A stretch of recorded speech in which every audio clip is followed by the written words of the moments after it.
Bonjour à tous. Depuis des siècles, les philosophes font un grand débat consistant à savoir ce qui distingue l'être humain des autres animaux. Alors, Aristote disait que l'être humain est un animal politique, sauf que l'on s'est rendu compte qu'il y a d'autres animaux qui font de la politique.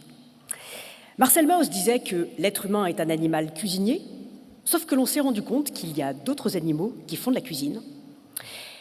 Et puis il y a saint Augustin, qui disait que l'être humain a été créé pour qu'il y ait du commencement. L'être humain, c'est l'animal du commencement. C'est l'animal qui a la responsabilité d'apporter du commencement dans le monde. C'est notre capacité à agir, à créer, à prendre des initiatives, à entreprendre, qui fait que nous sommes des animaux un petit peu différents des autres. Si je vous dis cela aujourd'hui, c'est parce que, lorsque nous regardons le monde autour de nous, nous pourrions avoir de quoi être désespérés.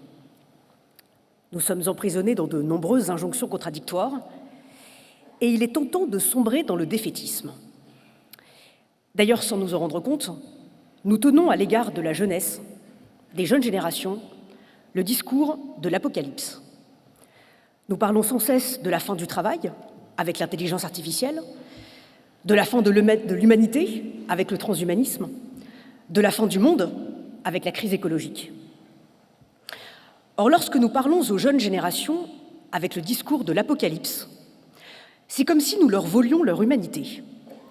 C'est comme si nous avions entrepris à leur égard une entreprise de déshumanisation, puisque nous leur donnons l'illusion qu'elles n'ont plus rien à commencer, que plus rien ne peut être commencé, et qu'elles arrivent dans un monde achevé, dans un monde où il n'y a plus d'espérance possible, puisque tout est déjà fini. Or, notre rôle, en tant qu'êtres humains, c'est d'imaginer des commencements possibles. Et c'est tout le sens de cette étude Résilience. Montrer qu'il y a de nouveaux modèles à inventer et une diversité de leviers à saisir. Le fatalisme rend notre imagination paresseuse. Les « on a toujours fait comme ça » ou les « on n'a jamais fait comme ça » sont désespérants parce qu'ils nous emprisonnent dans un passé qui n'a pas su nous sauver du présent. Mais ne nous trompons pas de fidélité. Parce qu'à force d'être sans cesse fidèles au passé, nous risquons de reproduire les mêmes erreurs. Et pire encore, nous risquons de passer à côté d'un autre avenir possible. Cette étude met un coup de projecteur sur un élément constitutif de l'identité même des agriculteurs depuis la nuit des temps. Le fait qu'ils sont des expérimentateurs dans l'âme, que lorsque l'on est en prise directe avec la nature, on n'a pas d'autre choix que de cultiver, d'abord et avant tout, son imagination, pour trouver des solutions, des voies de passage, des brèches.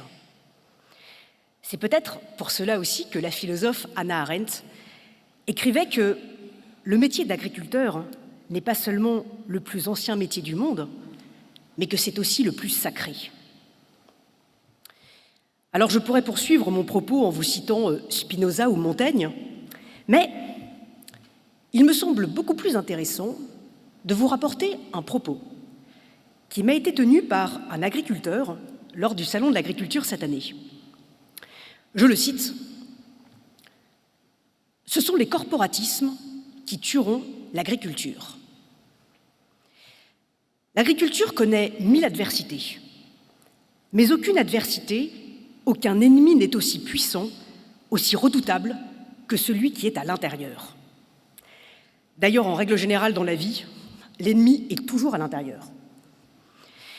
L'agriculture n'a pas le monopole des corporatismes.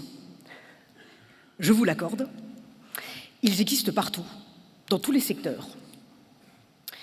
Mais cela ne peut pas être une excuse.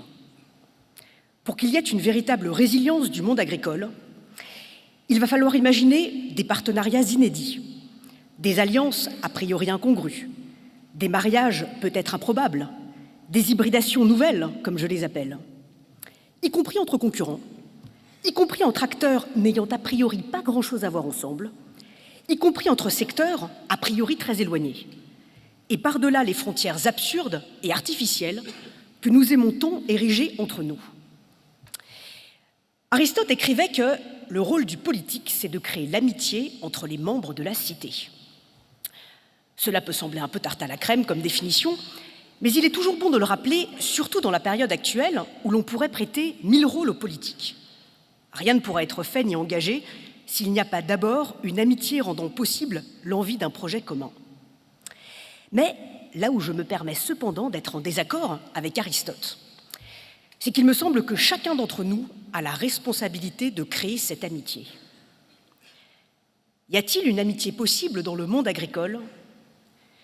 Je vous pose la question parce que sans cette amitié, aucune résilience ne sera possible. Je vous remercie de votre attention.